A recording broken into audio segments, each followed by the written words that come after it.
Definition of symphony. The definition. The long and complex sonata for symphony orchestra. The definition. The large orchestra can perform symphonies. We heard the Vienna Symphony. What's going on, YouTube? Welcome back to Tech on Lock. Today I have an amazing guest. Meet Katherine. Katherine is my personalized, offline, conversational companion chatbot. Yeah, I know that's a mouthful, but Katherine can do just about anything I can program. Katherine can answer questions, give facts about anything, and Katherine can even remember and comprehend. This is Katherine, my offline chatbot. Katherine is named after Katherine Johnson, a human computer that worked for NASA. Katherine is powered by my own Python code, some public libraries, and local files. I spent the few years learning different strategies for a closed-loop conversational system. Thanks to Katherine here, I think I'm on the right track. I made this chatbot without any large language models, so no GPT essentially. After many years of working on this conversational software as a hobby, I finally have a prototype I can demonstrate.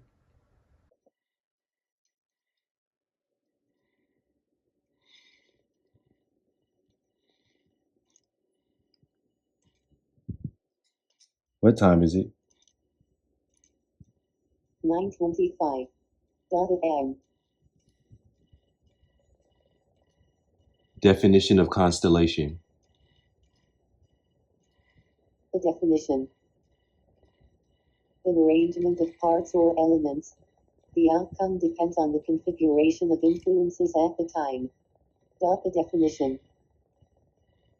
The configuration of stars as seen from the Earth.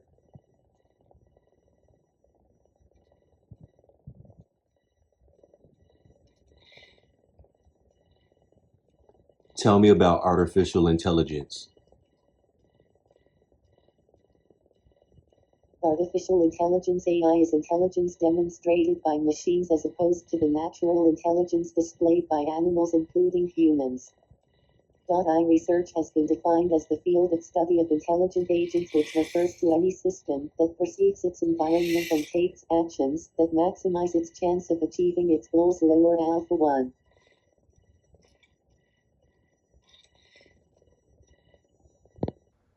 So why did I make Katherine? I made Katherine because I wanted a personalized chatbot, but also because I wanted a companion robot that could talk to me whenever. Whether it be a power outage or a camping trip, Katherine could always give me facts, answer questions, and even have a light conversation. So how does Katherine work? Katherine works by taking in commands that it gets from my speech.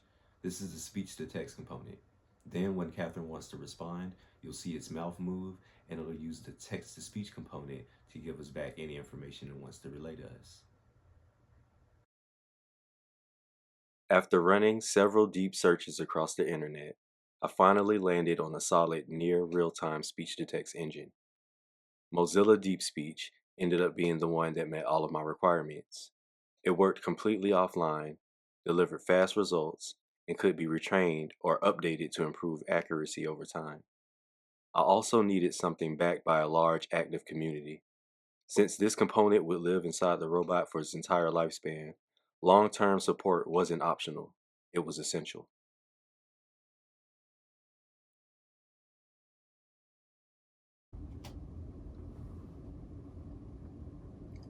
Tell me about the solar system. Definition of systematic. Definition of systematic. The boy ran away from the fox.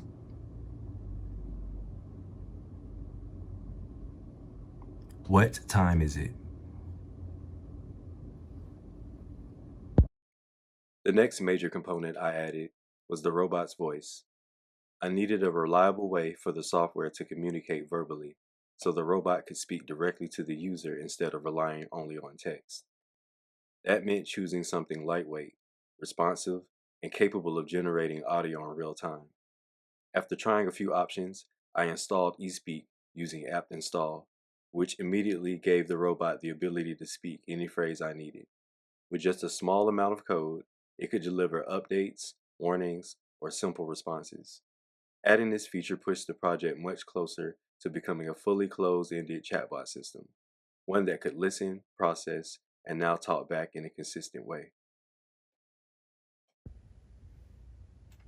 The world of computing, SBC stands for single board computer.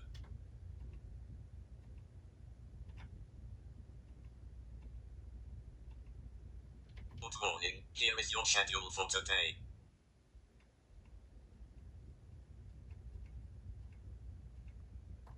Below, the weather is sunny, with a 7% chance of rain. So after doing all that talking about everything I liked about eSpeak, speed, the tiny footprint, the fact that it runs on basically anything, I've got to be honest about the part that finally broke me, the voice quality. As I'm sure you heard, it sounded super horrible, but I was very grateful at the time of learning how to implement this because it was the only option that was available. But since then, I've updated my voice to Pico voice, and it is way better. Listen for yourself. Below, the weather is sunny, with a 7% chance of rain.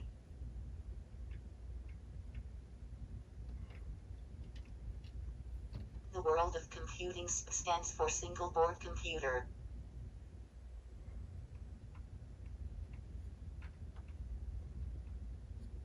Good morning, here is your schedule for today. Great. Now our robot can talk and listen. What's next? Next is the fun part. Commands and a knowledge base. Catherine needs information to talk about. You can't have a great conversation without some kind of topic at hand. As far as the commands go, first, I gave the bot the ability to flip on its web connection whenever it needs to. That means it can now pull in the local weather forecast and grab the latest news on command. No more guessing what's happening outside or what's going on in the world. It'll just tell you. I also added a jokes feature because honestly, what's the point of having a chatbot if it can't crack a smile with you? And on top of that, I built in a calendar component so it can keep track of your schedule while it keeps you entertained. There's still a lot more I want to add, but for now, these upgrades are making the bot feel way more alive. While I was searching for a fast, accurate, and fully downloadable knowledge base, one idea came to mind almost instantly. Why not use Wikipedia? If I can pull down the entire dataset, I'd have access to a massive collection of information covering nearly any topic imaginable. Even great sources like National Geographic or Popular Mechanics can't match the sheer volume of articles, odd facts, and surprisingly useful details packed into Wikipedia. My chatbot needed to handle everything from quick facts about water buffalo to clear explanations of the theory of relativity, and Wikipedia offered that kind of range. All I needed now was a reliable way to download it and access the articles on demand. So cool. We're going to use Wikipedia, but won't that require the internet? And the answer is no. Thanks to libraries such as QWix, we can take the entirety of Wikipedia and put it on a single file, and then view it offline later. While I was trying to figure out how to use Wikipedia offline, I kept running into the same problem. I needed a way to download everything and still access articles instantly. That's when I came across something I hadn't seen before, QWix. At first, it looked like just a simple offline reader, but a closer look showed it was exactly what my project needed. QWix could download full snapshots of Wikipedia in a single compressed file and let me search through millions of articles locally at high speed. Suddenly, the whole idea became practical. With QWix, I could store huge amounts of information, pull up anything from astrophysics to animal facts, and do it all without an internet connection.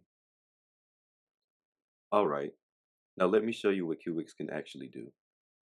Once you've got the software, you can download different zip files. Everything from full Wikipedia to Wikivoyage to specialized collections like medicine, science, or even TED Talks. Just tap one to open, and it works exactly like the real site. You can search any topic instantly, no loading, no spinning wheel, because it's all stored offline. And if you're feeling curious, hit the random article button. It'll throw you into something completely unexpected. A new animal species, a historical event, or some obscure hobby you never knew existed. Tell me about Komodo dragon. The Komodo dragon Varanus komodoensis, also known as the Komodo monitor, is a member of the monitor lizard family Granidae that is endemic to the Indonesian islands of Komodo, Ringka, Flores, and Gili Modai.